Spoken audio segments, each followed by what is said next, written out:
Good evening, everyone. Shivani DAVAR this side from BMS 3C, roll number 19186. My topic is Reports and Notifications of Securities and Exchange Board of India. I have collected the reports and notifications from the official website of SEBI for the past 2 to 3 years.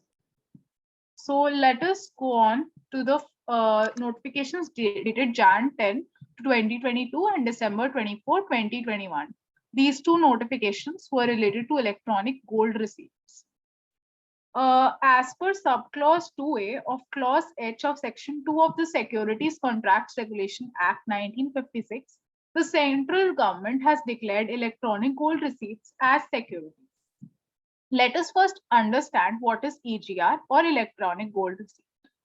According to SEBI Vault Managers Regulations 2021, EGRs are electronic receipts issued on the basis of deposit of physical gold. Now, gold exchange would be a national platform for buying and selling of these EGRs issued against the physical gold. The transaction would consist of three parts, that is conversion of physical gold into EGR, trading of the electronic gold receipt on a stock exchange, and conversion of EGR back into physical gold.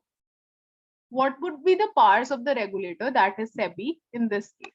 SEBI would act as the sole regulator for the exchange, including vaulting, assaying gold quality, and fixing delivery standards. It would regulate the entire ecosystem of the proposed gold exchange.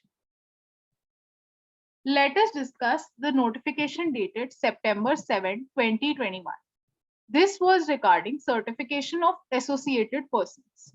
So the regulation 3 of the SEBI, certification of associated persons in the Securities Market Regulations 2007 and sub-regulation 2 of regulation 7 of the SEBI Portfolio Managers Regulations 2020 says that associated persons functioning as principal officer or employees of the portfolio manager, which have a say in decision making authority related to fund management, need to obtain certification. This certification needs to be obtained from the National Institute of Securities Market by passing the NISM Series 21B Portfolio Managers Certification Examination as mentioned in the communique number NISM Certification Series 21B.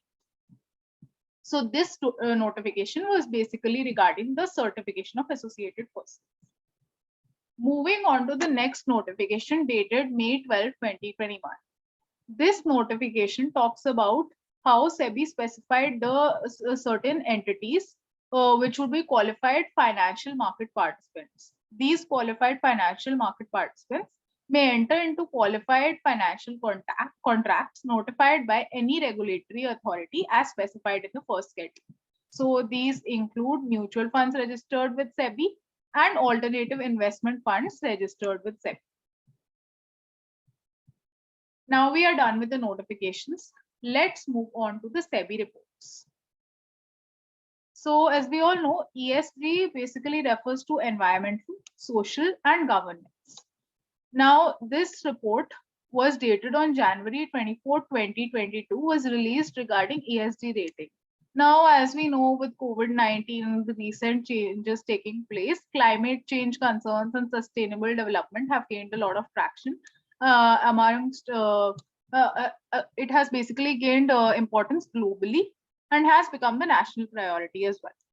So the regulators are aiming to work on a standardization of sustainability related disclosures by listed entities. For this purpose, the business responsibility and sustainability report has become mandatory and shall replace business responsibility report. Now, it is mandatory from the financial year 2022 to 23 for the top 1,000 listed companies to maintain and to fill this business responsibility and sustainability report. The next report that we are going to discuss is was dated on January 7, 2022 and was related to the review of Collective Investment Schemes Regulation 1999 by SEBI. So let us first understand what is CIS. CIS or the Collective Investment Scheme is an arrangement where people pool their money to invest in an asset with returns and profits shared as per their agreement. It is basically aimed at the very first review of regulation for collective investment schemes in order to bring them on par with mutual funds. Now, what was the problem that we are trying to cater? The problem was that many companies in India have been raising capital from investors through agro bonds and plantation bonds, which are basically a form of CIS, but without providing adequate protection to their investors. To tackle with this problem, what SEBI decided was that if the collective investment management company, that is the CIMC, has a certain stake in the collective investment scheme or has its vested interest, then it would take care of the investors also. So that is why what they did was that they will have the CIMS might be asked to have a continuing interest of not less than 2.5% of the corpus or rupees 5 crore in the form of investment in the CIS. Also, a minimum of 20% of salary or perks, bonus, non-cash compensation basically of the employees shall be mandatorily invested in the units of CIS in which they have a role or oversight. So in this way, if the employees themselves have an interest in the CIS, then they will, of course, they will take care of the functioning of the CIS, that it performs well. And in this way, indirectly, they will be taking care of the investors as well. So this is how SEBI tackled this problem. And these were the plans basically of having of making the company and the employees have an interest in the well functioning of CIS. Moving on to the next report. So this report was regarding the national strategy for financial inclusion during the years 2019 to 2024.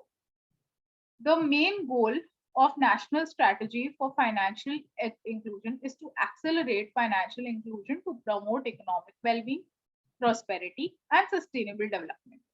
It is an ambitious strategy which aims to strengthen the ecosystem for various modes of digital financial services in all the tier 2 to tier 6 centers to create the necessary infrastructure to move towards a less cash society by March 2022. Let us discuss the strategic pillars of National Strategy for Financial Inclusion or NSFI. The first one being universal access to financial services. The second is providing basic bouquet of financial services. Now, what does the basic bouquet of financial services include? It includes the basic savings bank deposit account, credit, a micro life and non-life insurance product, a pension product, and a suitable investment product.